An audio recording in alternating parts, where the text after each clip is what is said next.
There we go. How about that? Now the mic is working. Got to turn on the mic. There we go. I don't think I turned it off. I just forgot to turn it on. It happens. So now I'm here. This is why it's live and not recorded, right? So there you go. So in case you are just tuning in, I fixed it. It's all working now. This is a Core, let me put this in the chat here. Core Ultra 5, 125H, 32 gigabytes RAM, 1 terabyte SSD. And this is DDR5 RAM. Link in the description. That'll take you right over to it. There you go. And I don't think I can link to it from this YouTube thing. Let me see if it's in here. The Beelink SEI. Oh, this should be like my own thing. It's spelled like my name. SEI 14 is the title. But it's not on the YouTube shopping thing. But what you can buy on YouTube shopping is my hats. I have hats now, so check them out. All right. Excuse me. My allergies are starting to pick up here. Okay, so now that you can hear me, I think we are good to go. And let me just pin this chat here. Can somebody add it? There we go, because I couldn't pin it until. All right, it is now pinned. Okay, so Intel Core i5 125H. The description will tell you all about it. All right, so now. I think what I'm going to do first is download the speedtest.net app, because this has 2.5 gigabit Ethernet. So we're going to run a test on that first. And my internet connection is fast enough that I can just run it as a speed test as opposed to an inbound thing. This has got the Intel Arc built in. So it's not a discrete GPU, it's built into the chip. But it does have Arc on it, and what you will see, if I can pull it up here, is that, let me close this real quick. It has like all this Intel stuff now. It has Arc control. Isn't that cool? And it keeps your drivers up to date. This is a nice improvement from Intel. So technically Arc graphics, but it's on chip, so nothing crazy. But it's been having trouble getting the drivers, at least through this utility. So maybe we'll see if it works better now.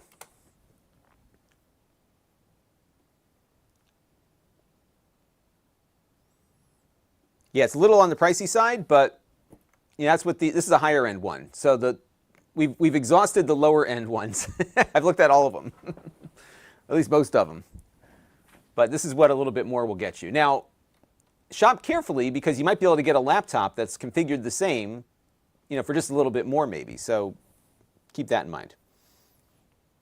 But it is what it is. Okay, so let's see here. And I'm sure you could configure this with a slightly less robust configuration.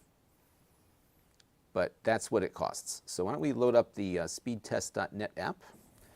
And what I'm going to do here, actually, if you think this is expensive, wait until you see the thing I'm uploading tonight.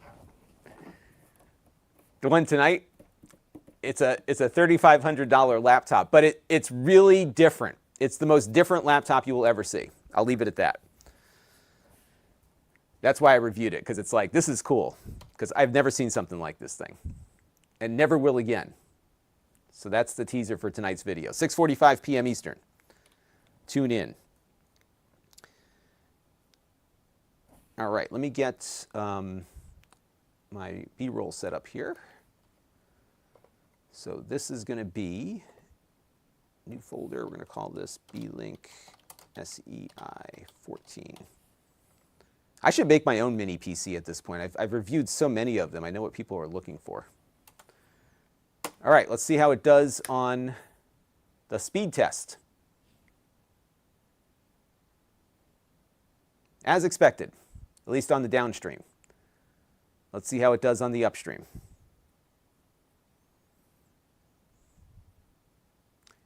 All right, that's the downstream. And that's the upstream. So even though the thing isn't moving, there it goes. And by the way, this is my internet speed. It's only like a quarter of what I have available. And in addition to what we just saw, I'm pushing like 50 megabits upstream right now for the Amazon and YouTube streams. Isn't that crazy? So, so Richie wants to know, he's from Jamaica. Awesome. Is laptop running Snapdragon? Half of it is not. I'll leave it at that.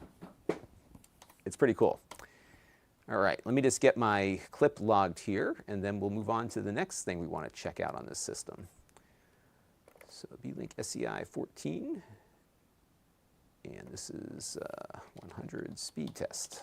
All right, so now we will move on to the Thunderbolt port. So on the front, there's a Thunderbolt 4 port, and I happen to have a Thunderbolt hard drive that we're going to test real quick.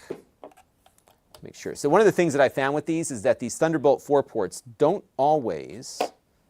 Oh, here's something interesting. It's telling me that the functionality might be limited. So is it a Thunderbolt port or is it not? We shall find out. Unless maybe it's in the back. Yeah, it didn't pop up. Now they said it's got a Thunderbolt port, but it doesn't seem to be... There's another USB-C port in the back, so maybe it's the back one. Oh, that's right, Travis, I think you recently got fiber, if I remember correctly, so that's cool. So fiber optic cable, what is the best length to the modem? On fiber optic, you can go for like miles. There's really no length issue within a home with fiber at all. So as an example, now granted, I have like utility grade fiber going back. Okay, so the Thunderbolt port is in the back. So let me make a note of that, because they labeled it USB-C, not Thunderbolt in the back. So this is a USB-C port in the front, Thunderbolt in the back. And now it's popped up.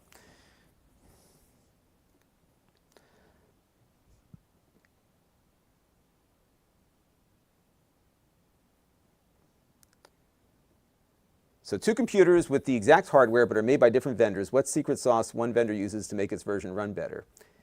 You know what I found that's a good question. What I found over the years is that a lot of times it comes down to the thermal performance, what they expect it to be, how they tune the chip, in other words, what power level they run it at. There's actually a lot that you can manipulate even with the same hardware. So cooling is very important. I did, before I started the stream, I did run a 3D Mark stress test on this, and it came in at like 99.3%, so it doesn't have any thermal issues. Now what I'm doing here, I'll put the other screen up here so you can see, is that if you have Thunderbolt drives on a Windows PC, you've got to jump into all these menus and go over to policies and make sure that you've got write caching enabled, otherwise you don't get the full performance out of these drives. Just don't pull it out because you'll lose data. Great Apple Thrawn is joining us from the outer, what do they call it, the outer region, or the outer rim, the unknown regions.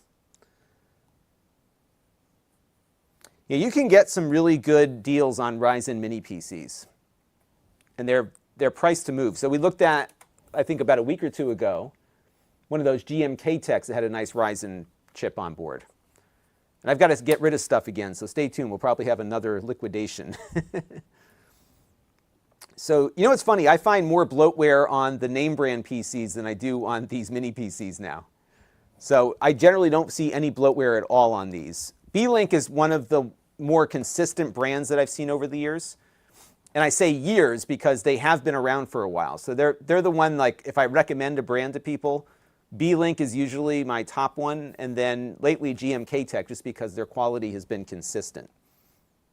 But you're always kind of dealing with the unknown as to what happens if it goes south on you. All right, so now we are going to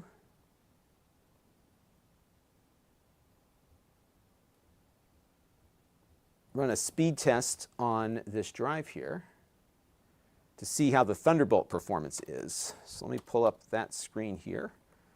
I am going to zoom this in a little bit, so give me a second here.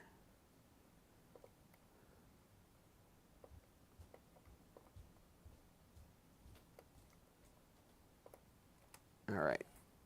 So I selected the drive. Let's make sure I got it selected. Yep, we're good there. All right, let's do a run through here. And it's where I expect it to be, which is good. So this is a legit, 40 gigabit per second Thunderbolt port. A lot of times what I see on these mini PCs is that they're running at like 20.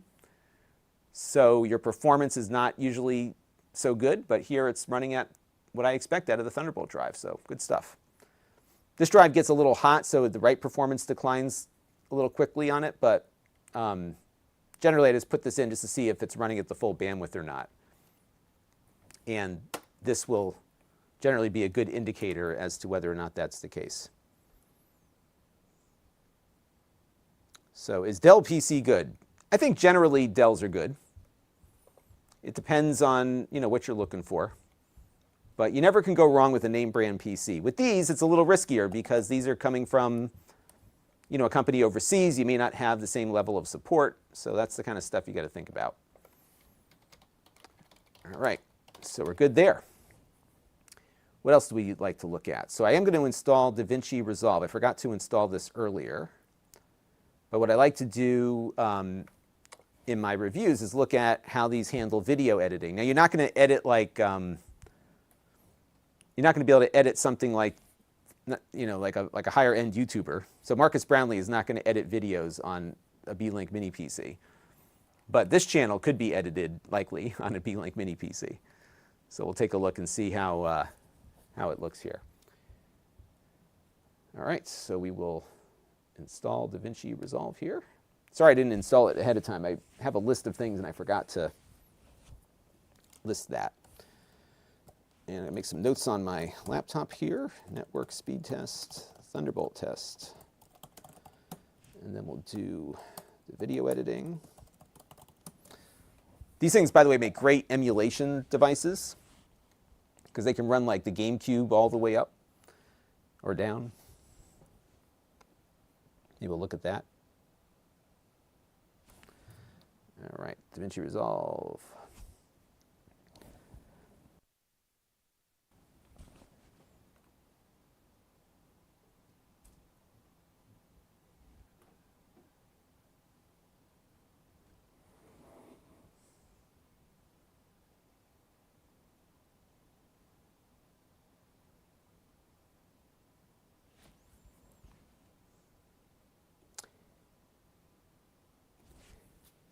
Yeah, it's what I found. I think there's somebody on Twitter who's over in China who has like been, I don't want to call him a whistleblower, but he's kind of opened up the window a little bit as to how these mini PCs work in China. There's apparently like 1 or 2 companies that make the motherboards, and then there's all these other little companies that make the computers themselves.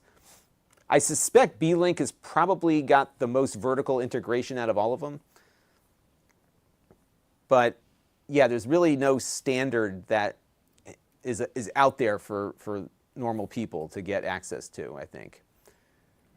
All right, so we're good there.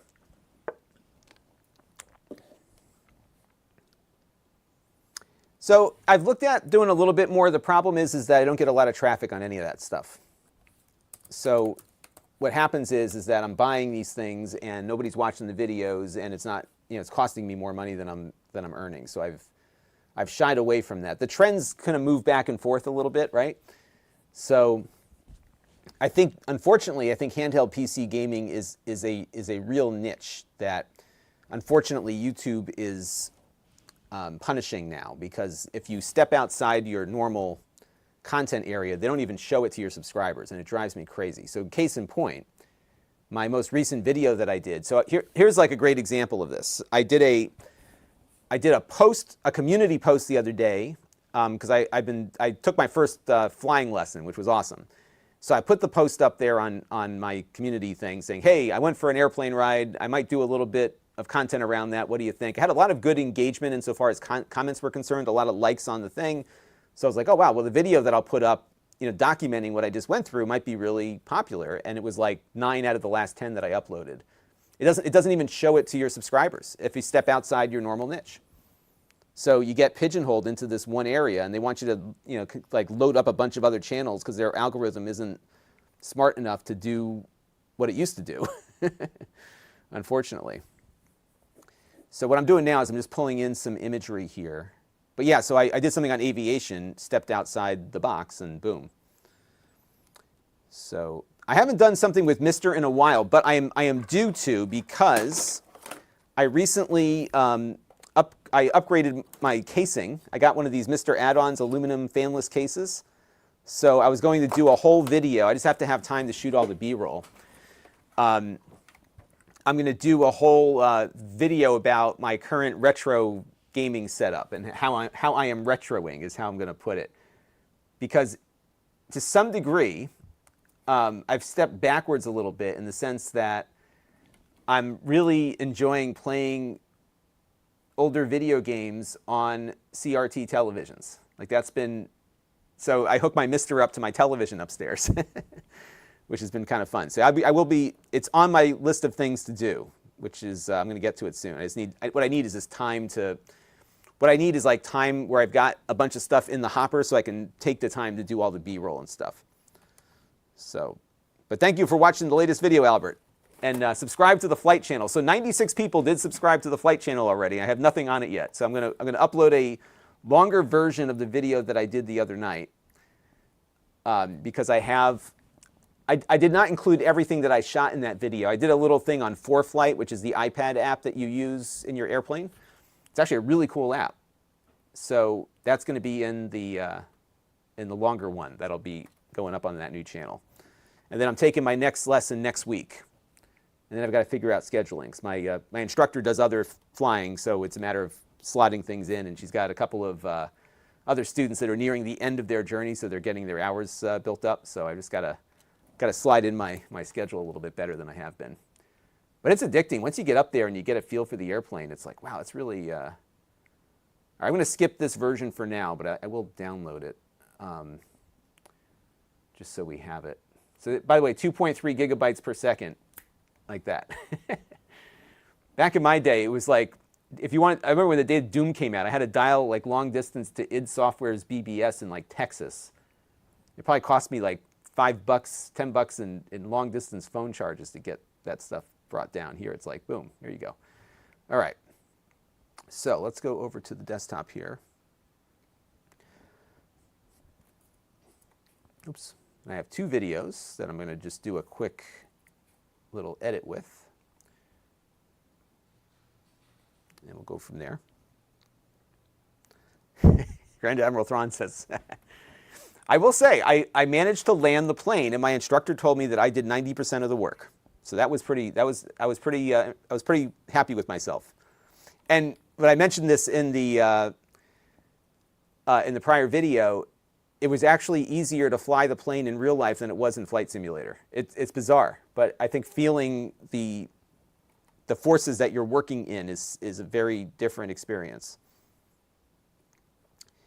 iOS 18, yes, I downloaded it last night, and I have not seen anything yet that's all that compelling to me, except the fact that I think all this Apple Intelligence stuff, which is what I'm really interested in, is not yet working.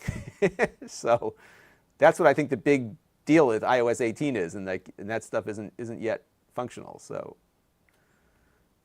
all right, so we're going to do a quick edit here. So what we're going to do is just see how it handles a transition in real time, essentially. So I'm just going to zoom back out on my thing here, and we'll record a little more B-roll. So what's fun with these is that when you're watching my videos, this is all the B-roll that I do. I do a lot of, when I do the reviews, I generally do as much at the time I'm shooting as possible. But this kind of stuff, the testing, I like to do, offline. So sometimes Jake does it, but if there's, I like to do at least 1 or 2 Amazon streams a week. So if there's, and YouTube. So a lot of times, I know a lot of you like tuning in as I'm testing stuff, so that's why we do it this way. All right, give me a second here. All right, so now we're going to do a quick recording here, and I'm going to bring in a transition. So we're going to do a cross dissolve and just drop it into the timeline there. We'll roll it back a little bit, and let's see how it does. Not bad. A little bit of a glitchy jump there, but not nothing that would knock it for, because I am at the 4K resolution here. So knock it back here, hit the play button again. Zoop. Yeah, it's functional. Yes, if you're doing basic video editing, it should be fine. So a little bit of a lag there, but not significant.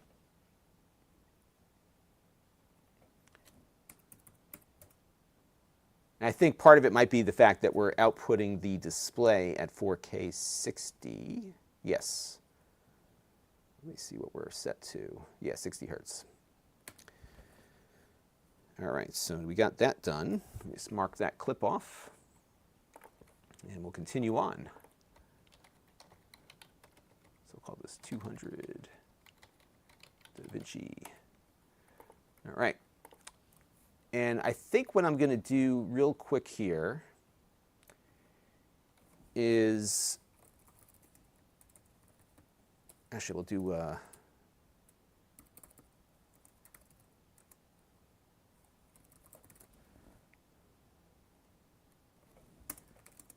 probably should just search my other thing, but it's fine. What I'm going to do here is run my 4K 60 YouTube video.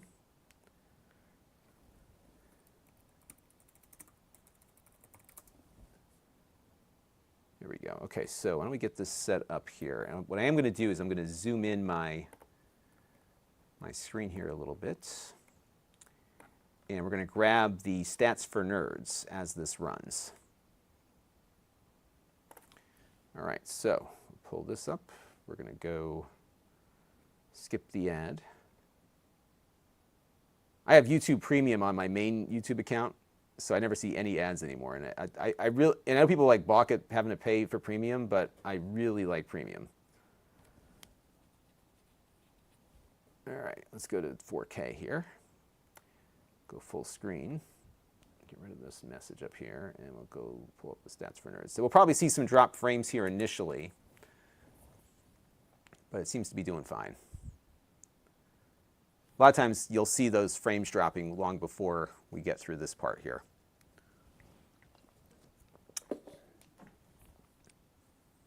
So there's one spot in this video, for whatever reason, it's coming up. It just kills these decoders. I don't know what it is about this one scene. Maybe this is the scene right here. So if you're going to get drop frames, you're going to get it right there in that video, and it doesn't look like it did any, so that's good. And I'm just going to let this run for a little bit longer. This video came from an island in Massachusetts off the coast called Nantucket. It's one of my favorite places in the world. And this is part of what's motivating me to learn how to fly. The reason is that I can fly from the airport that's right up the road from me and get to Nantucket in less than an hour. But if you drive and take the ferry, it's like 6 hours. And it's like right there. So that's part of the thing. I guess I could get a boat too, but flying just seems to be more fun for me. And as expensive as planes can get, boats are more expensive. My dad's a boater. I know firsthand on that one. All right, so we're going to do, I'm going to call this 150 YouTube. Okay. But it's good. It hasn't dropped a single frame since we got started. And it's pretty cool. They've got these cobblestone roads. So Nantucket was an old whaling town. They have a museum at the end of that street, which documents the history of whaling in Nantucket. And this footage, I think, came from 2019. But Nantucket never changes, which is great. It always looks like it has. All right, take some more questions here. I think, yeah, was Wings about Cape Cod? I can't remember. I think it was Cape Cod, or they would fly to Nantucket. But there's a little airline called Cape Air that flies from Cape Cod to all the islands. Martha's Vineyard, Block Island, Nantucket.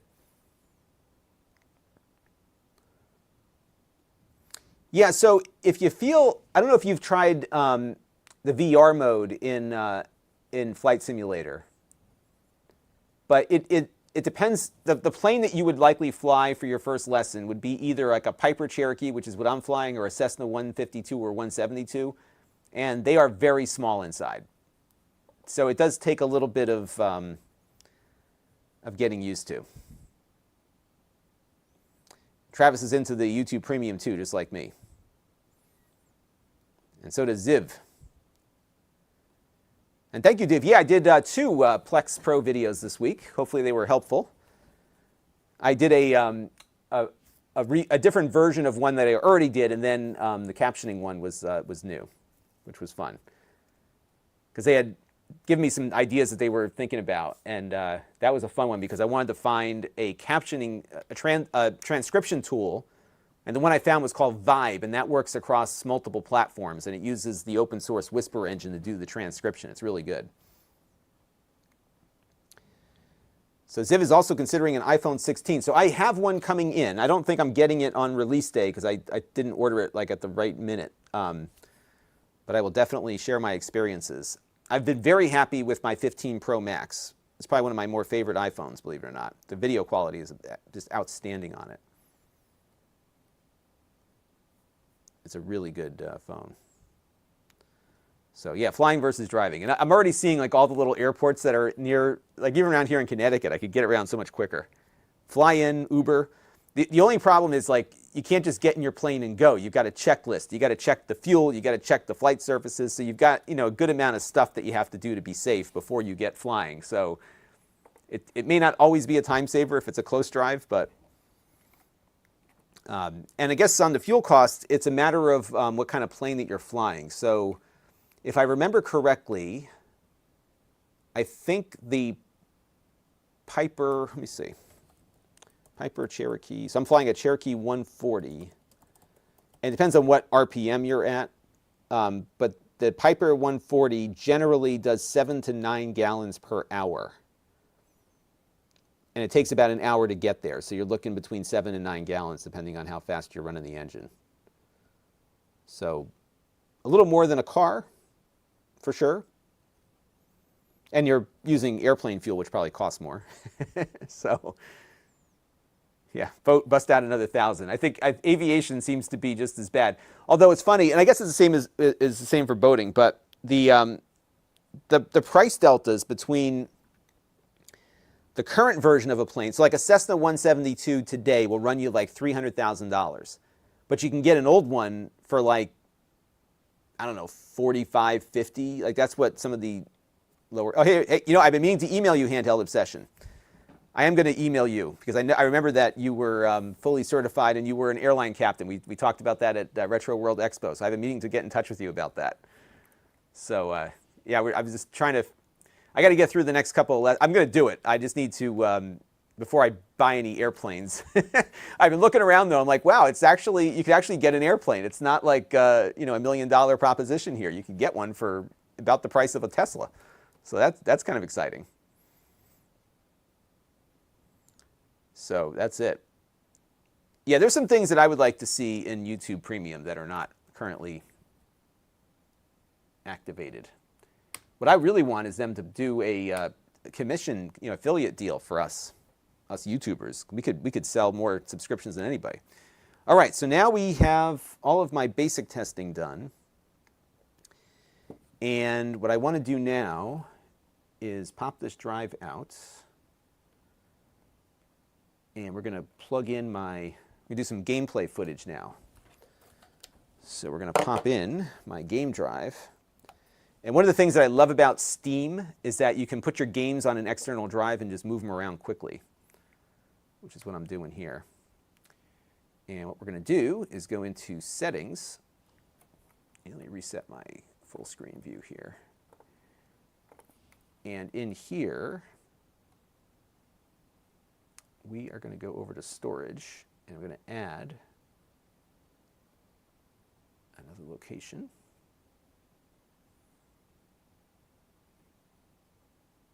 And I have a bunch of games in here, so select, and we're good. Now what's great about doing this is you suddenly get all your games popping in. And what I think I'm going to do first, though, is just run my benchmark on here.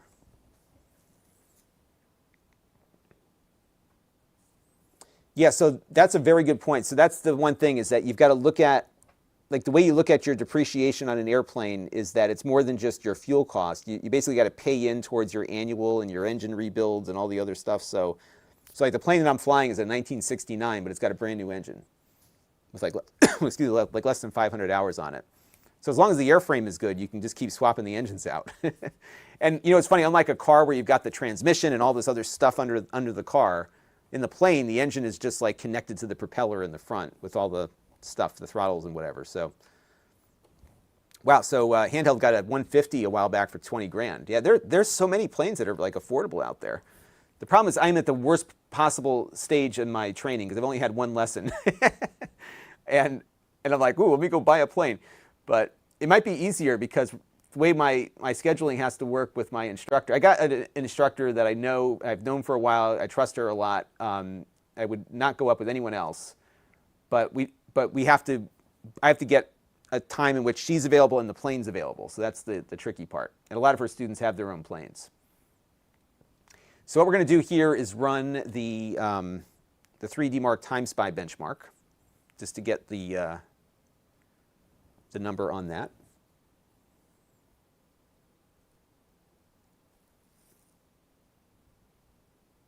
Yeah, one of the things I love about YouTube Premium is that I do watch a good amount of YouTube on my TV at night before I fall asleep. And I love the fact that it just feels, YouTube actually just runs faster when it doesn't have to pull ads up. It's just super immediate. So Travis is just entered the world of fiber optic. Isn't that crazy? You can download at that speed. But you know what? I've never seen, so I've got 10 gigs of bandwidth. I've never gotten beyond what you're getting there. It's like they cap you at like 2, right? I think you're right, CF. Asmir, good to see you. Thank you very much. What time is it in Bosnia? It's got to be what, like about 9 or 10 p.m.? Maybe even later.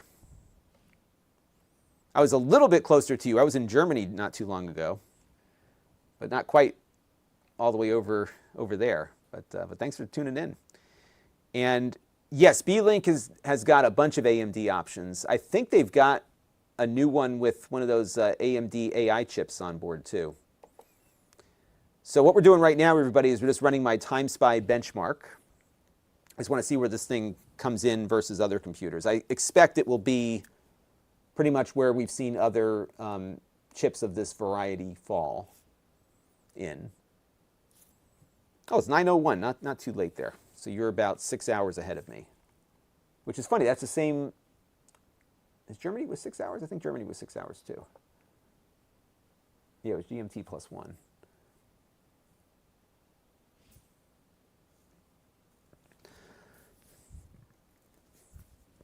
All right, we're going to run the next test here. And then when this is done, what I will do, if you go to Lon.TV/benchmarks, you can go to my benchmark sheet. And I've got almost a decade's worth of data in there, which is crazy. And I've got every test I've ever run on one of these things. Now, we are going to take this apart after we finish doing a couple of game runs on it. What I'm not sure about is how to take it apart because there doesn't seem to be any visible screws anywhere. But we'll jump off that bridge when we come to it.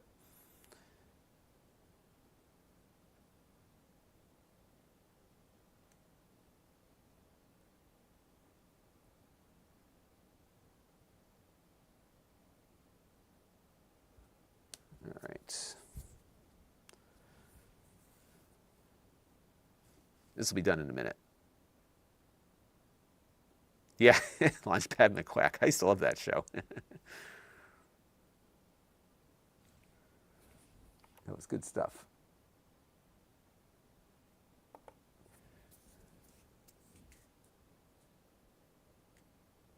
All right, so we're almost done here. We've got to get through this part, and then it's got the CPU test, which is the next one, and then we'll be done. So we'll have our score. And I don't do a lot with benchmarks, but I do feel they're helpful in comparing one thing to another. And also, by the way, the fan on this is very quiet. It's running like at its full blast right now, and it's hardly audible. So the fan noise is not offensive.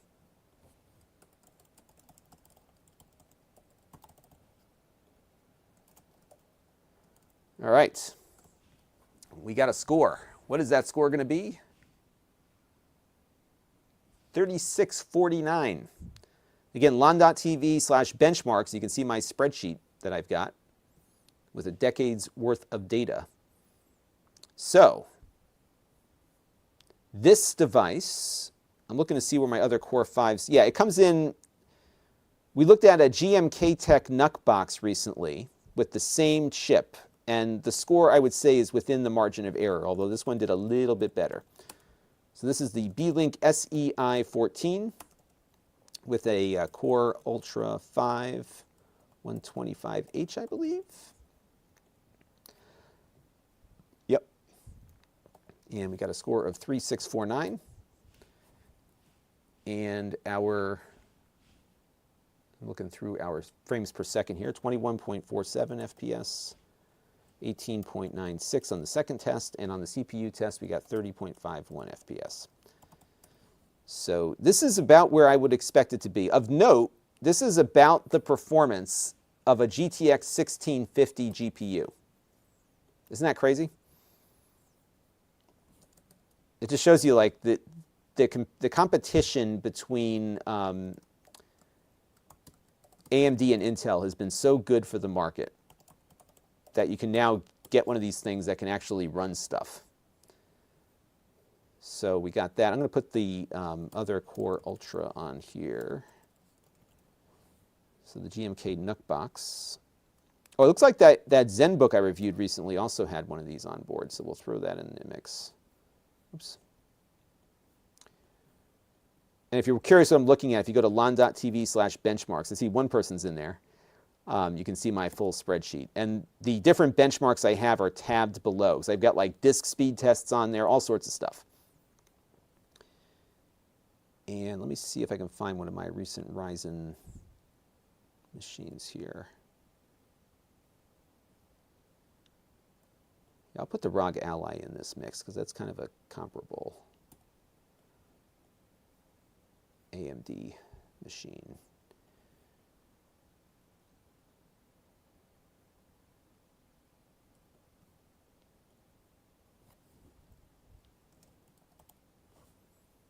I'm just looking through my list here to see, you know, I'll put the Beelink Surf 7. That was the most recent one that I've looked at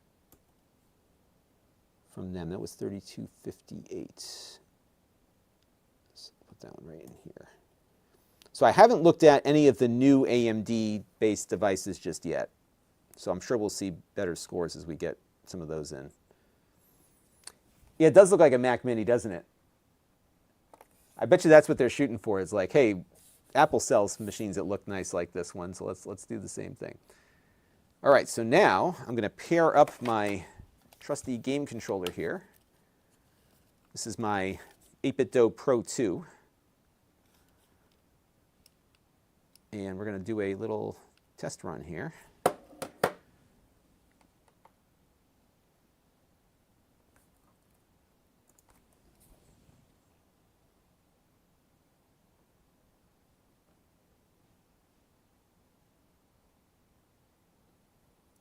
Yeah, so tonight's review I think you'll find interesting.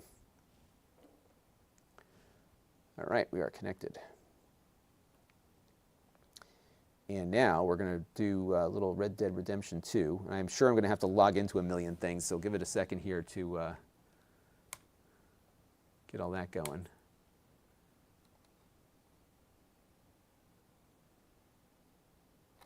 And I suspect we'll be able to run this at like 1080p at about 45 frames per second, I think is what I usually get with these.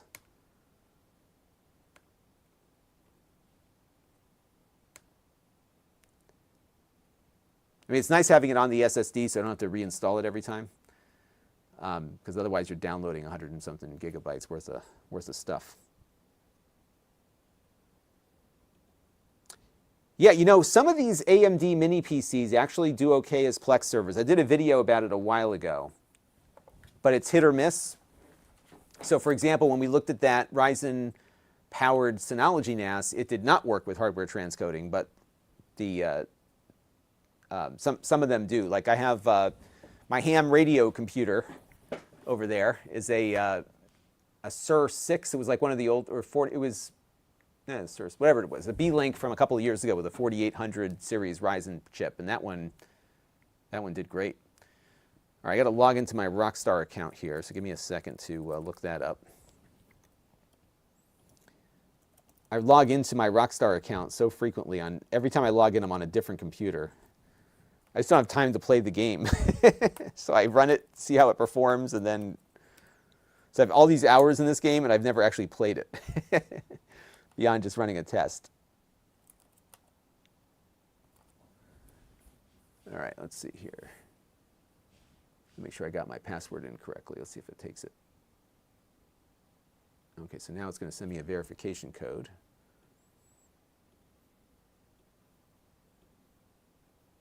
And we'll look that up real quick.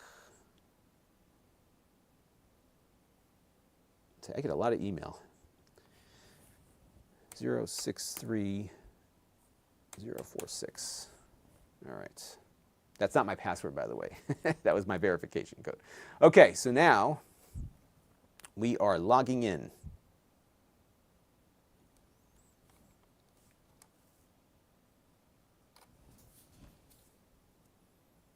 At least I think I'm logging in. Let's see.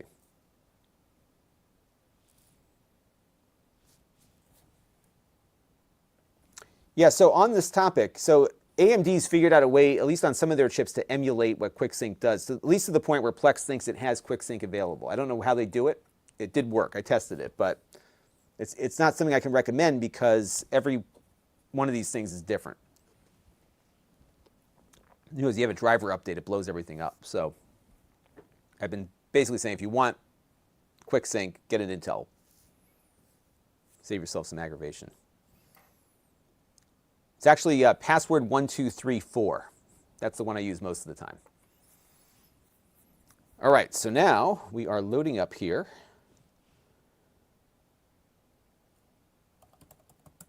And I'll stick around for, we'll do a couple games, and then I got to run and get tonight's video uploaded because I think Jake is almost done with it. All right, so let this load up here.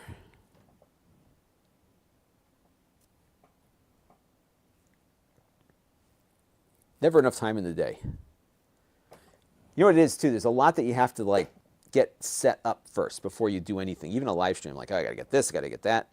And by the time you get everything set up, it's like, wow, an hour or two has gone by. There's a lot that goes into this stuff. All right. Here we go with the nonsense with the windowed stuff. So I got to fix that.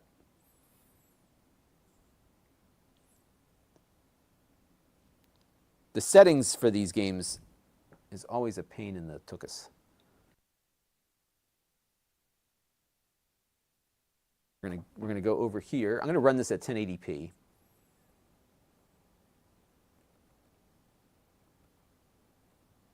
And we're gonna run it full screen. Oh, here we go again. Oh, what happened? Where'd it go? I did not ask for that change to happen just yet.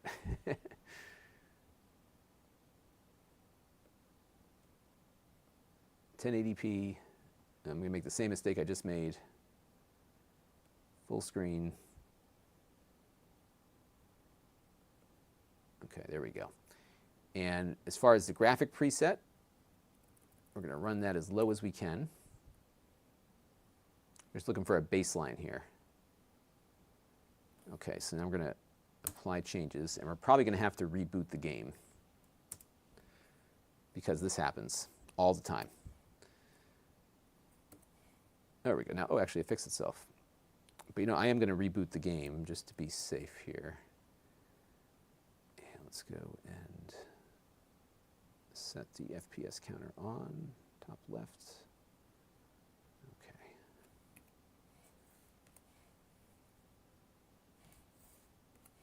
And we'll do a quick game reboot, and then we'll give it a shot, see how it does. So, you know what, Fender, this is I have the very same problem, and I generally, on machines that I use, so for example, my production machine, I always put it on the left. So for my day-to-day, I don't leave it like this. And now that you mentioned it, I'm going to fix it, if I can remember how to do it. I think it was taskbar behaviors, alignment, left. That's the other thing. Like, why do they have to keep changing everything? I'm happy with the way it works now. Like, why do they think their users want the start button in the middle? I have no idea. All right, so now we're going to go back in and, oh, now it needs to update the game. How about that? How much of an update? Only 40 megabytes. Okay.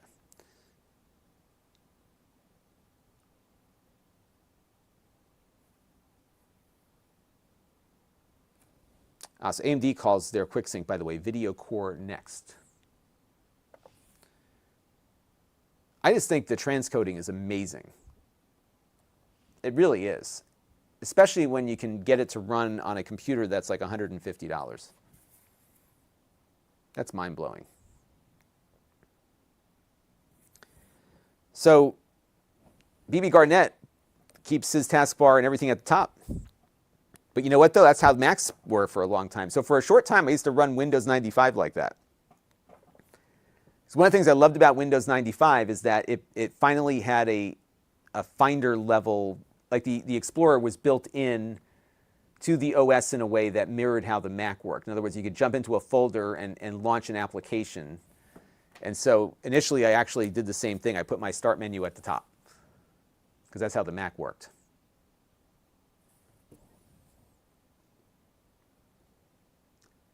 So handheld's got a good point. If you got a super wide monitor, right, having it in the middle means you don't have to travel as far to get to it. That's a good point.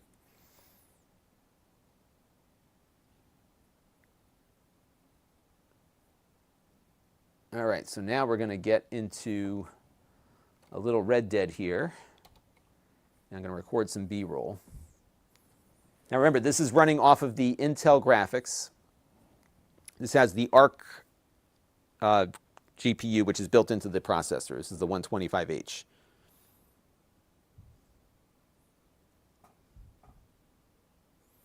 Oh, I didn't realize you can't move the taskbar now in Windows 11, BB Garnett says. All right, here we go. Looks a little foggy. What the heck is going on here? Oh, here we go. He's awake. Okay. It runs pretty good. Yep, so we're getting about the 45 frames per second that we typically see with this game, with this chipset. Yeah, we're about 45 frames per second. It's exactly where I see it landing most of the time. The good news is that in my testing earlier with the stress test, you don't have the thermal issues, so whatever you get for performance now is what you will see as you continue to play the game. And what's funny, this game looks like something I'd really enjoy playing if I ever had time to play it. I can only imagine how good the visuals will look on my computer upstairs. I got a 3080 upstairs. It's my VR computer for Flight Simulator now. Yeah, so we're looking at 45 to 50. So you're not going to get 60 at 1080p, but if you go down to 720p, you can generally get there.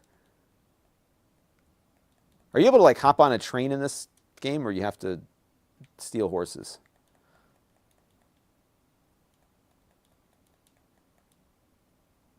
They have electricity in this this era. How about that? All right, I think we're good on that. So I'll make a note of. All right, let me make a note in my thing here.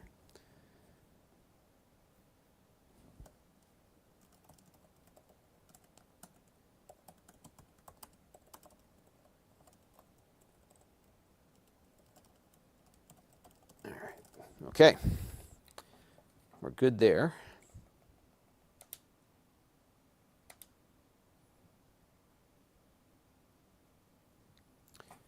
So now let's do a little No Man's Sky.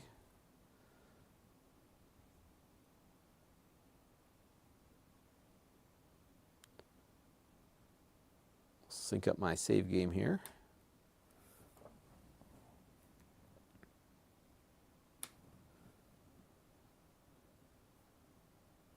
Or maybe they're telegraph poles, that could be.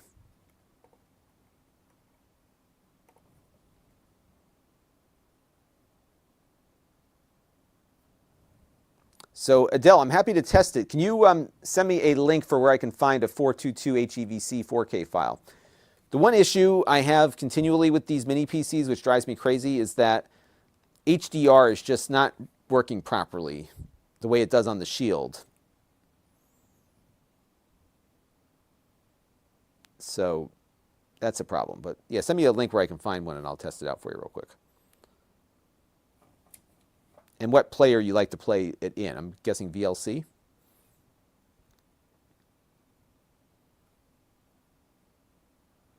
And got some new followers on Amazon. Thank you all for the follow. I see we just got a bunch of new viewers popping in, so I must have hit the hit the front page of something. And we're testing out the Beelink mini PC here, seeing how it performs. And so far, so good. So go to 1080 on this one, and we'll leave it on standard.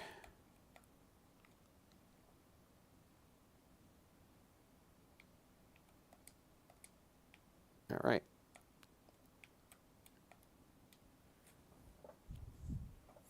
If you have questions, leave them in the chat, and I will do my best to answer. But this is on the higher end of the mini PC side of things. So if you are looking for something cheap, I've reviewed a bunch of the cheap ones too. Yeah, we just got about 190 people popping into my Amazon stream all of a sudden. Ooh, a solar storm fried vast miles of... It'd be a huge catastrophe today.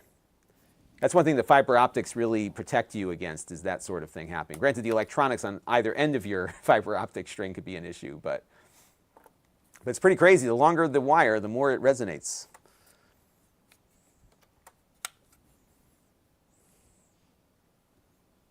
Even within my little ham shack, you can have RF energy coming back down the pike, and you don't want that happening. And keep the lightning away.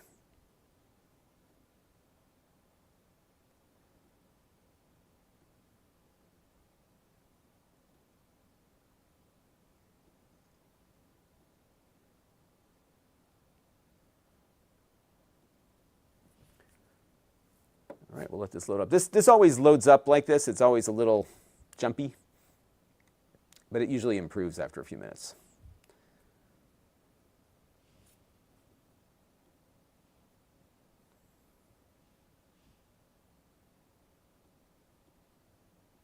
All right, we'll let this finish up here.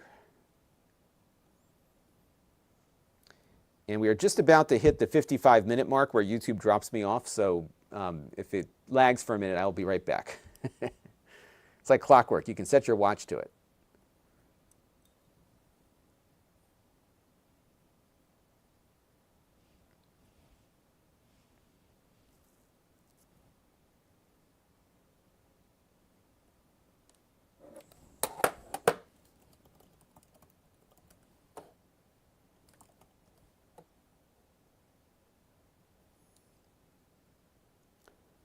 So the trick for YouTube Premium is not to subscribe through your App Store, because both Apple and Google tack on a fee.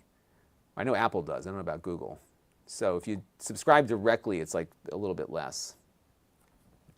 Supa says, does it run Crisis? It does. It can. It will. All right, let's let it settle down here for a second, and then we should be in good shape here. Got my knowledge stone.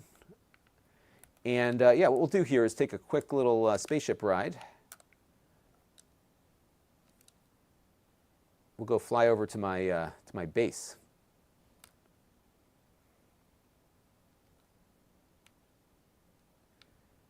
I suspect that lag you're seeing is because of the I'm running this off of an SSD, so that might be why it's doing that. And we got some more people following on Amazon. Whatevs, thank you for that. It's always good to pick up new followers. So this is my my star system. This is the one I discovered. And I've got a big base down here somewhere. Let's see if I can find it. Where did it go? Yeah, running at like 70 frames per second here. But space always does a little better than the planet does. So as you'll see when we get closer down to the planet where you've got more complexity, That's where it'll get eaten up a little bit.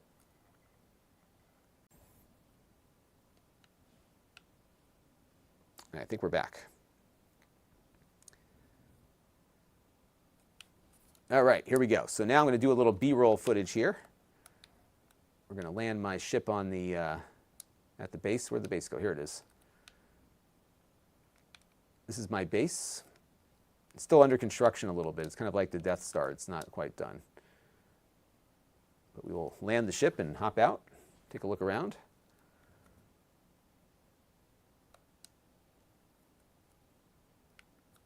Yeah, here we go.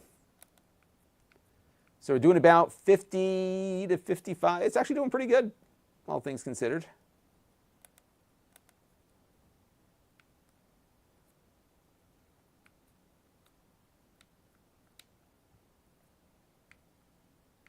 Then we'll jump into my little tube here.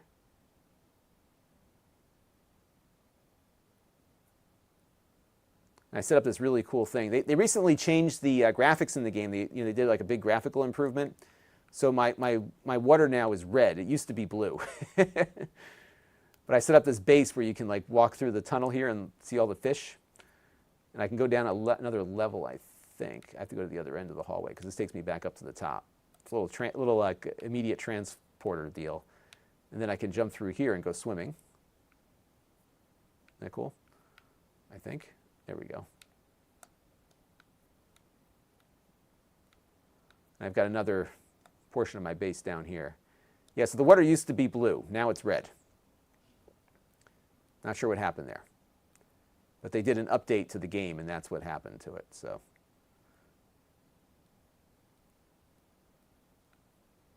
And I can hop in here.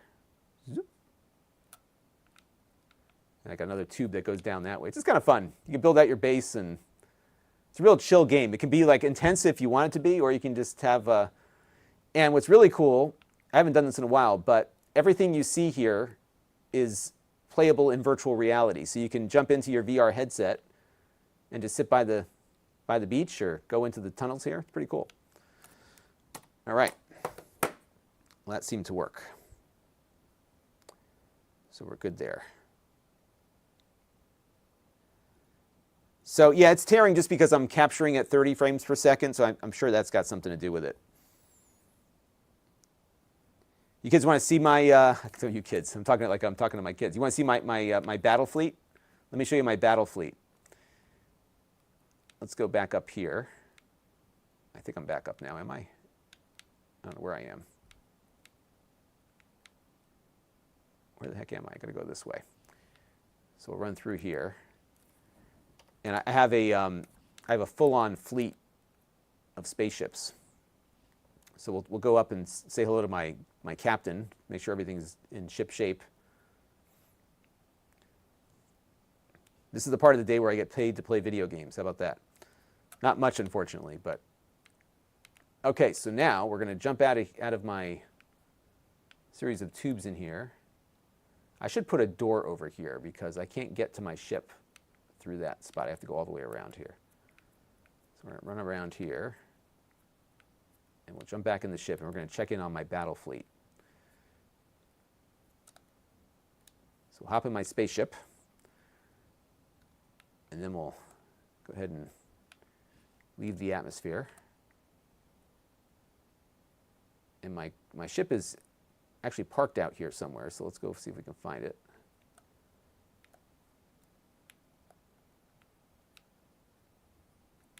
Yeah, if there's never another video game ever made again, I will be more than happy just to play No Man's Sky for the rest of my life because it's just such a cool game. All right, so here's my fleet. So I have my main capital ship. It looks like one of my ships got damaged on its last mission, but see all these little ships? Those are all my little support ships. I've got like attack cruisers. I have trade vessels, exploration ships. But I do need to do some repair work because see that one got damaged. Actually, it looks like I got 3 damaged ships, so they must have had a rough mission. I haven't checked in on them lately. And then I can go up here, so I can find my entry point. I can dock with my capital ship.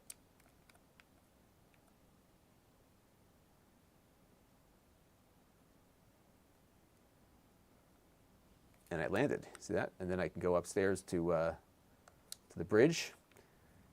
And what's cool is when you have your capital ship in a system, you'll get like the NPCs coming over and landing. So if you see a good ship, you can trade and sell it to them or buy it from them. So these two are mine. So that's my first fighter over there. And then I got this cargo ship. Try to collect ships. I think you can have like 6 at any given time. And here's the bridge. And you can look out the window here and see, like, isn't that cool? It's a fun game. So, yeah, there you go. That's my navigator. The captain's up here somewhere. So, yeah. That is it. So, Elnora wants me to, they say, pay video Amazon for pan mini cameras. This is like another one of these vendors that just keep, you're going to get blocked here. I don't want to have you in my channel. All right. So let's quit here.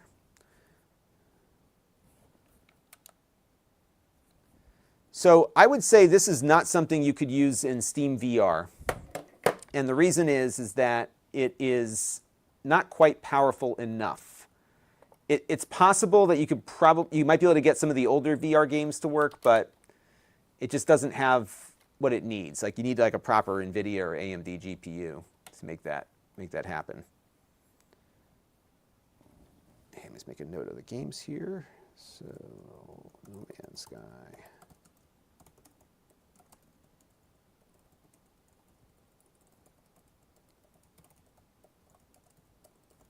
All right, we're getting there. So now what I want to do is our Linux test. So to do that, we're going to shut her down here. And by the way, I did whatchamacallit, losing my train of thought. I did update everything on here before I started doing today's video. All right, so we're going to pull that out. And then I've got my trusty Linux drive here. So we're going to pop that in. And what we're looking for here is to see if the hardware gets detected automatically.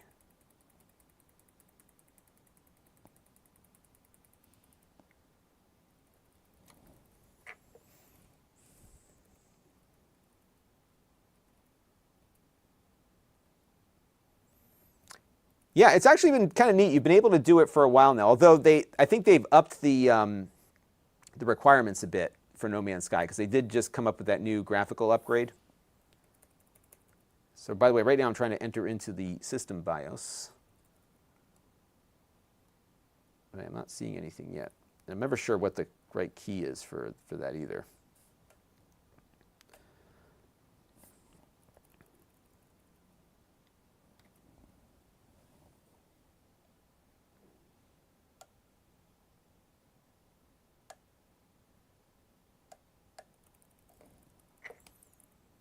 And as far as what Linux I test, I use Ubuntu just because I can use a live boot. And what we're looking for is just compatibility. Because if it's going to work with Ubuntu, the chances are it's going to work with anything.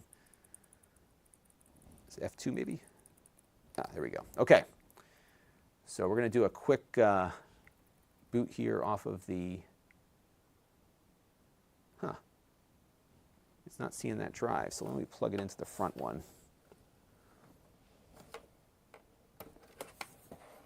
So it didn't like it plugged into the Thunderbolt drive. Usually you see it up on the list of disks here. And I think I have to reboot again to get that going. By the way, it's got a DDR5 5600 megahertz RAM on board.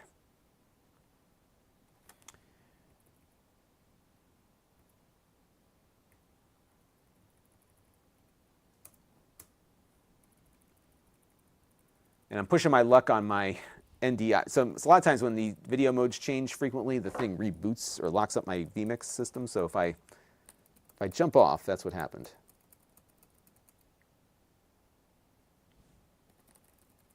I think I missed the window on that. Oh, I got in there. Okay. Now I see it there. Perfect. All right, so go boot the drive here. I should use Ventoy. What is Ventoy? I should know what this is. What is it? Ventoy. Open source tool for creating USB drive or ISO files. You never need to format the disk again. So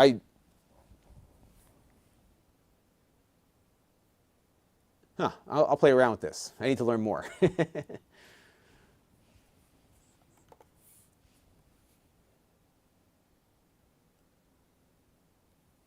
Oh, that's cool. Oh, I see. So you put the ISO file on the USB drive and it boots it that way. That's pretty handy. Oh, I got to play with this.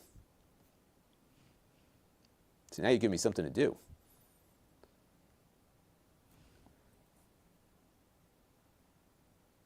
All right, we're preparing Ubuntu. And what we're going to do here is just go into the...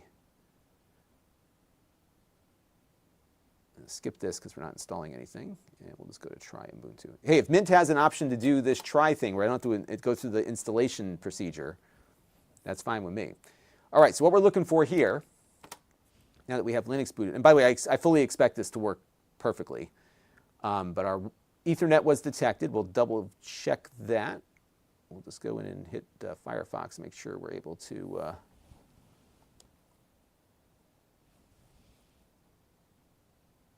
hit some websites here.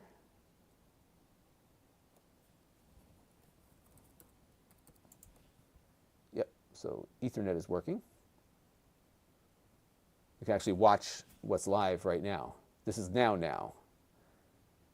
Put in your Spaceballs reference. All right, here we are. See how long it takes for it to come back here. Okay, so we got that up and running.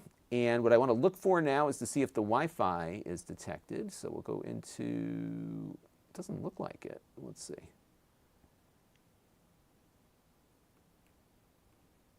Yeah, so it didn't detect the Wi-Fi. So I got to look and see what it has for, I need to do something with Bazite, for sure. That is on my list also, by the way. All right, so let me go back over to my notes here. And Linux, I'll get an inventory of what we've got inside of this thing in a minute here.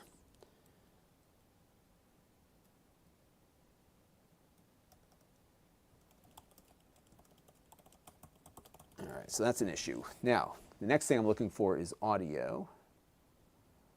And it looks like that is working.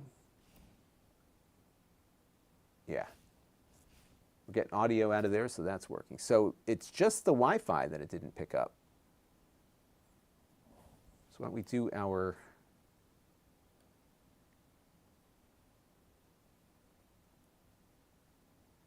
Let me check the display resolution too. I have the sense that it's at 1080p. It is. Let's go to 4K.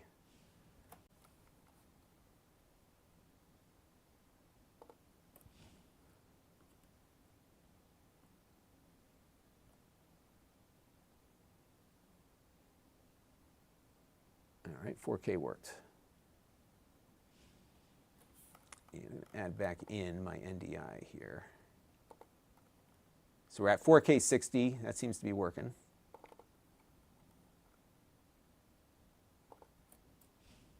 And of course, my NDI crapped out. I had a feeling that would, oh, maybe not. Let's see. There it goes. Okay, we're good. All right, so now what I'm going to do is record a quick little bout of B-roll here. And we'll get that going. And we'll go up here to the LibreOffice calculator to show that booting.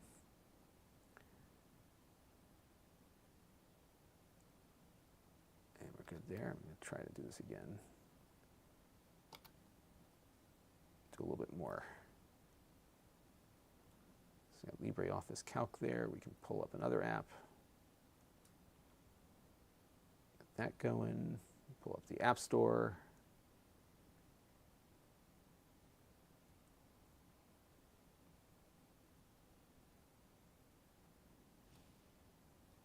It works.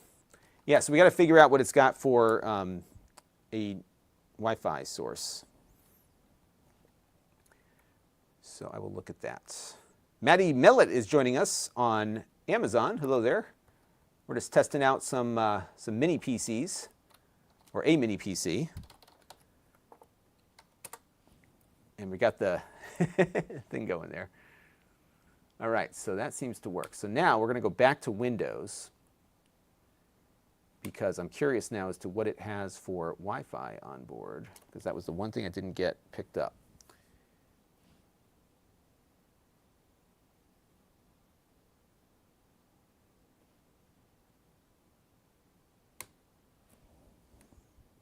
Okay. So this happens sometimes, Fender, and the best thing to do is to refresh. Sometimes YouTube's, whatchamacallits, get out of whack. Roger is joining us from France. Yeah, we're getting autumn here too. I'm starting to see some, on my daily walk with my dog, I'm seeing a lot more leaves on the ground versus what it was just a couple of days ago.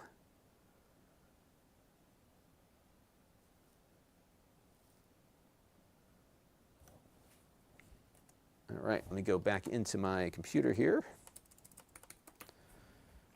Yeah, it seems to be, it's performing exactly as I would expect it to perform. Nothing spectacular here. It is what it is. Okay, so now let's go into the device manager. And we're going to see what this computer's got on board.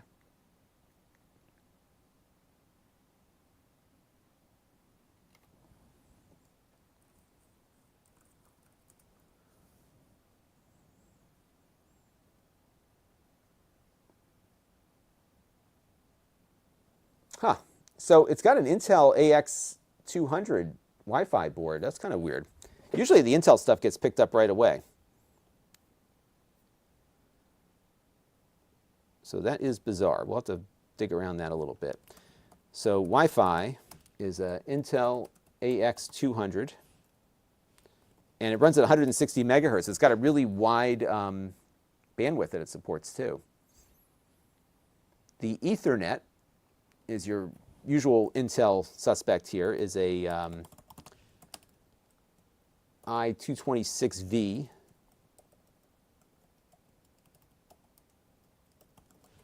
There's only one Ethernet port on this. On the GMK text, we often see two. Usually has dual Ethernet on the back. It's got a little bit of a neural processor on here because it's the older Core Ultra from last year. What was the other thing I wanted to look at? The audio. Scenario Audio. I'm not sure I've heard of that one before. It's like the basic Intel audio, it looks like. So, yeah, that's what you got. So, pretty good. All right, so now what we're going to do is shut it down. We're going to figure out how to take it apart, because that's the one thing that we haven't done yet. So why don't we shut her down? Because I got to get tonight's video edited in a minute. It looks like Jake is almost done. Let's take a look and see where the video's at. I'm guessing he's going to be done soon. Okay, so now we're going to pop this out.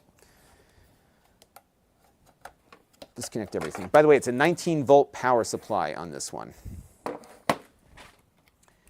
Now, how do we take this apart is the question, because I don't see any screws on this at all. There might be some screws underneath these little rubber things, so let's take a look and see if we can figure it out. I don't know if any of you have seen these things taken apart before.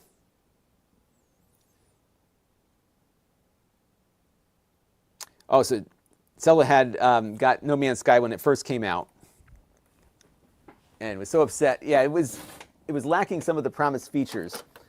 It's funny though. I loved it when it came out. I don't know why. I think it was one of those things. Like I'm cool with it. But yeah, now it's so much better. It's like the comeback of the century, right? So let's take a look here and see if we can figure out. My guess is that maybe they've got the screws hiding underneath those little rubber things here.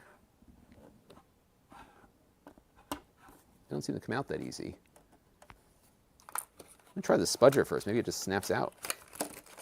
I think I have a spudger in here. Yeah, oops.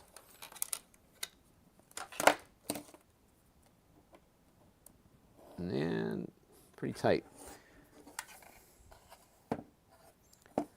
So the screws are either underneath these little rubber things here. I'm trying not to like destroy it getting in. There is like a pull tab, but I tried pulling this before and nothing happened. It just doesn't do anything. So my guess is that there's screws that we have to get out somehow.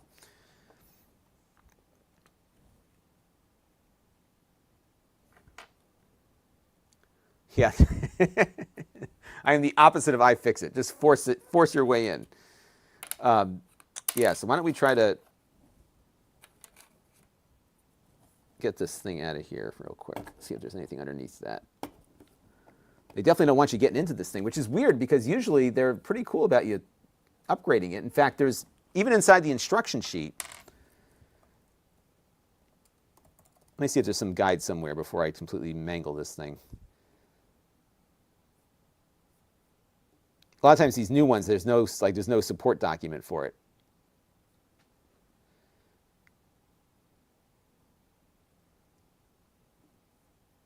So for example, if I click on support, it just brings me to like this login screen. Here we go. Okay, so this is an SEI tutorial. Let's see. Yeah, it's not on the list here. All right, we're going to go in. I'm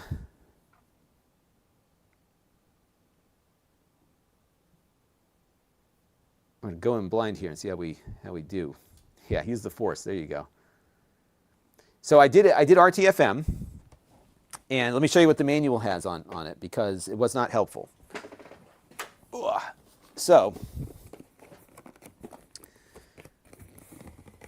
here we have to drill it out. So inside the manual here, Amazon customer, by the way, says, hey, hello there.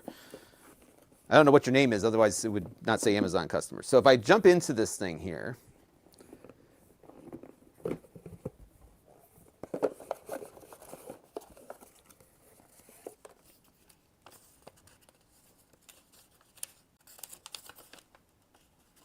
so it actually has an image of what it's supposed to look like, but it doesn't tell you how to get there. So it does look as though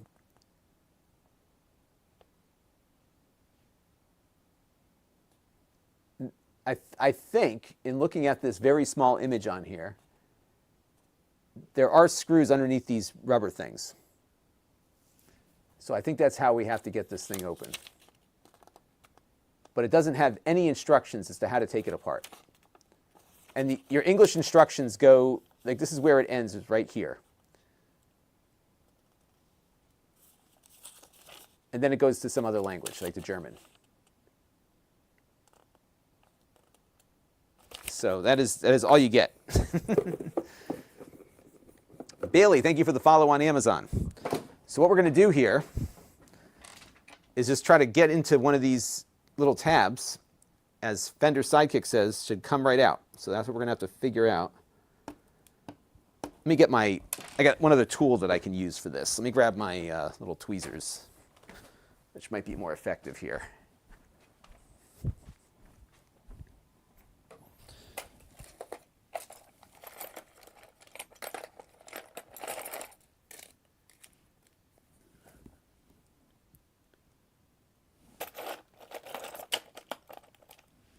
Let's grab these little guys. I can't find my Leatherman right now, so we'll use this.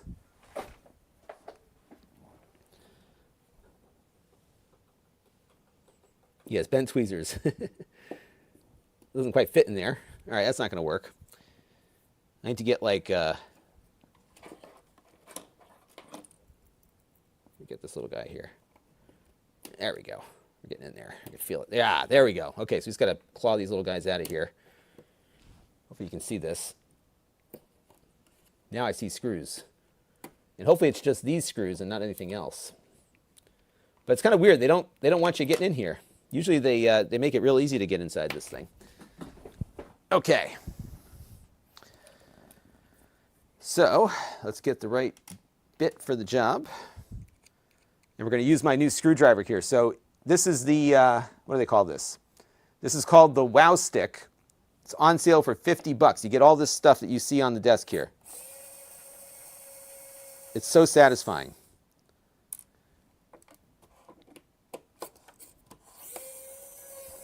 Give it a little nudge with the wrist there, and you're good to go. The screws come right out.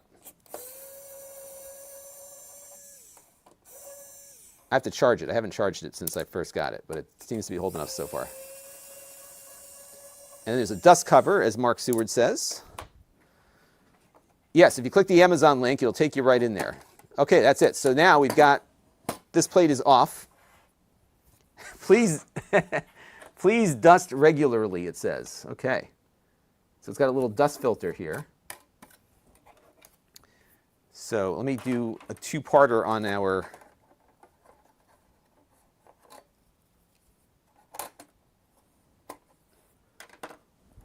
B-roll here.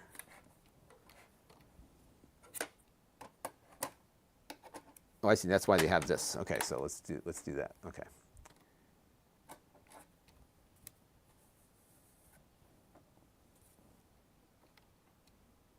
All right, so that's part one. Bear with me here, folks. Oops. Just going to make a note of this one. So we're going to do 50 case part one. There's two more screws here we have to undo to get down further.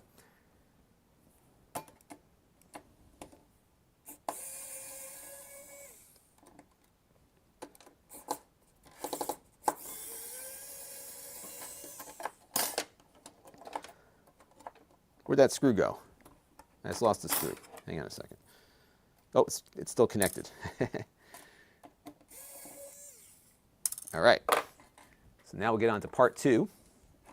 I'm going to zoom in a little bit so we can get a closer look at it.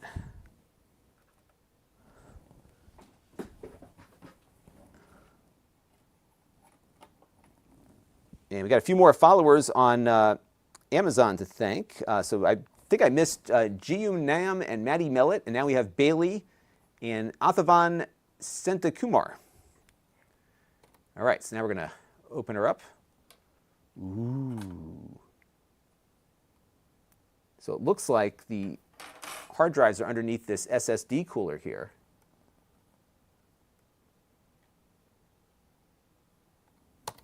All right, so let me save that real quick.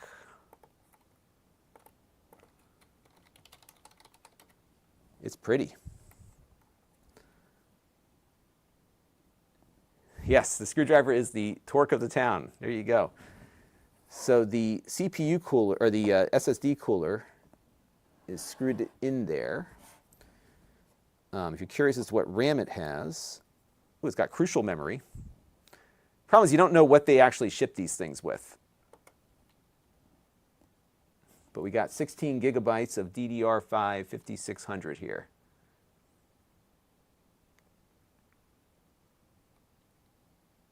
So there's 16 on this and then another 16 on the other. So you got your dual channel memory there. So I guess we should take a look at the CPU, what's underneath this thing.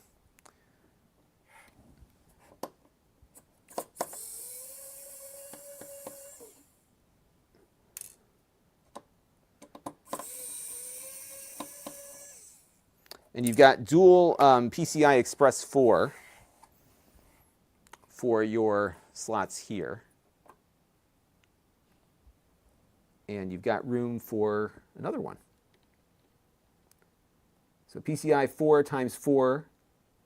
So you got one that's installed. I have no idea what brand that is of that drive. And there's a spot for a second one.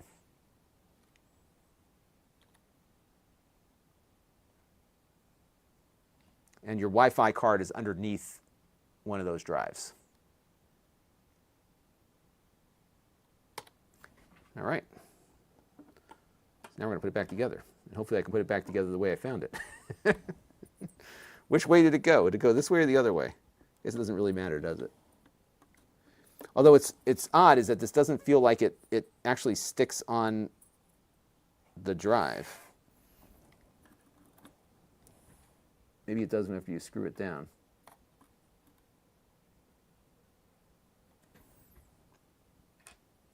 So it's got a fan on the other side. So the CPU is on the other side, and that's where your fan is.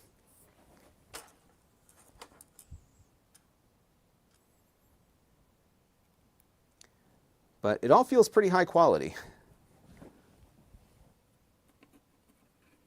just line this up on the screw holes here.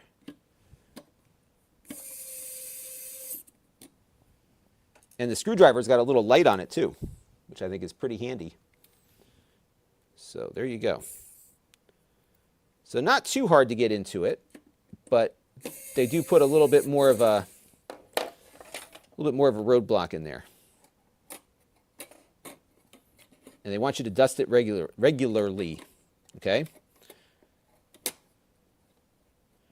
Oh, I forgot where the screws go here, so let's take a look and see on my replay where those screws were located.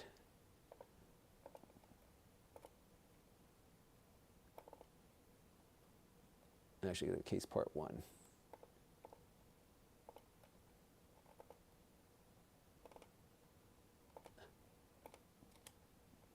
All right, so here's where the screws were. So they were on the left and the right. So they were right in those 2 holes there.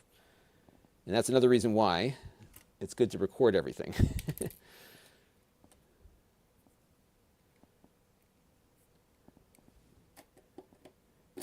Oops, yeah, I'll double check the OS, but usually these all come with Windows 11 Pro.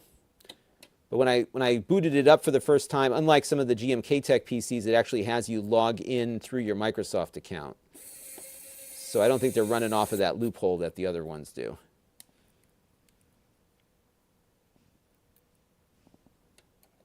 All right, and then we can put the case back on.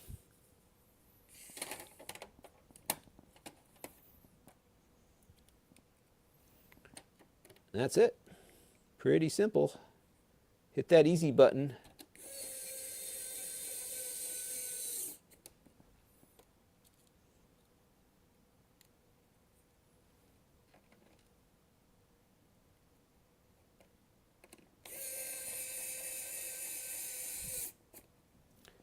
There you go. It is easy to upgrade. So a nice little mini PC. Yeah, I'm going to keep the plugs out. They don't need to go back in. I mangled one of them already. It's actually a marked change because generally, like, these things have always been, you know, like these mini PCs have always been so easily accessible, and this one is, but it's almost like they're sending a message like, yes, you can do it, but, you know, we really prefer you didn't. There we go. So that's it. If you want to see a closer look at the case here, I haven't shown you the back ports yet. So you got a nice big heat sink and fan on the back. And then for USB, see, they don't label the USB ports very well here. So it has 2 USB 2.0 ports and 2 USB 3 ports. I suspect these are the USB 3s, and this one is the 2. Your 2.5 gig Ethernet, DisplayPort, HDMI, and Thunderbolt. Even though it's labeled USB-C, that's the Thunderbolt port. So what you're looking at is the ability to do 3 display outputs on this. So you can do 3 displays. So DisplayPort, HDMI, and then you've got your Thunderbolt out as your 3rd one. So there you go. Oops. Yeah, so the one thing I don't like about the Wow Stick is that it's not, the bits don't organize very well. They fall out. These tubes really stink. So that's my only gripe with it. But the actual device itself is pretty solid. And it comes with this little case. Keep it all in. Pretty handy. So there you go. Good stuff. Yeah, they're trying to be all fancy now. They are getting fancier. It doesn't feel as nice as a Mac, but it's close. And actually, Beelink has often had the best cases out of all of them. Like over the years, like their tolerances have been good. They don't feel cheap. So currently, my 2 favorites, actually I have 3 favorites. Beelink is one. GMK-Tech, because of their price, is the other one. Who's the other one I usually look at? There's one other brand that I think is really solid. Shoot, it escapes me at the moment. Let me look and see what the other one is. So Beelink, and Asus now is selling Intel NUCs. So I guess those are okay. Who's the other one? Maybe they're not selling them anymore. It'll come back to me. But Beelink has always been solid. Consistency is always what I'm looking for. So there you go. All right. So I got to get working on tonight's video. But I want to thank you all for tuning in to the stream today. And yeah, Ace Magician's been a little bit of a problem. They don't like Minisform. That's the one. Minisform is the other one. Thank you, Mark. So there you go. So DTAM, you're welcome. Yeah, this is a fun machine. I think it's going to be. I have to shoot the actual review, so this was our live evaluation of it. But it has passed everything that I look for, so it's a pretty solid little device here. But again, Beelink has been pretty consistent across the board. And I think this comes in 2 different colors. So this is the silver one. I think there's like a darker color you can get too. So that is those are your options. So in any event, I got to get moving here. I got to get the video uploaded for tonight, and I have to take the dog out for a walk and all those things. So that is the scoop. So I will be back here on the chair whenever I do this again. So if you are on Amazon, hit the follow button because I come on and do this all the time. If you're on YouTube and you are not subscribed, subscribe. And if you are on YouTube but not Amazon, click the Amazon link and follow me there because I sometimes do a little Amazon exclusive thing every once in a while. And I'm working on doing a little bit more on Amazon, so stay tuned for that. All right, everybody, I'm going to depart and look for this review coming up soon. It's pretty much ready to shoot. I got a couple little things to finish up, but it's ready to go. So that will do it for today's live stream. And I appreciate everybody tuning in. And we will go from there. So it should live stream a video processing session sometimes. I'm not sure what you mean by that. So it will. These will be available if you go to Lon.TV/live streams. You can see the replays of those. But there you go. Oh yeah, it does have audio front and back, doesn't it? Here's a. Yeah. Huh. Never noticed that. I'll make note of it. So good stuff. Okay, everybody. Catch you on the next one. Bye-bye.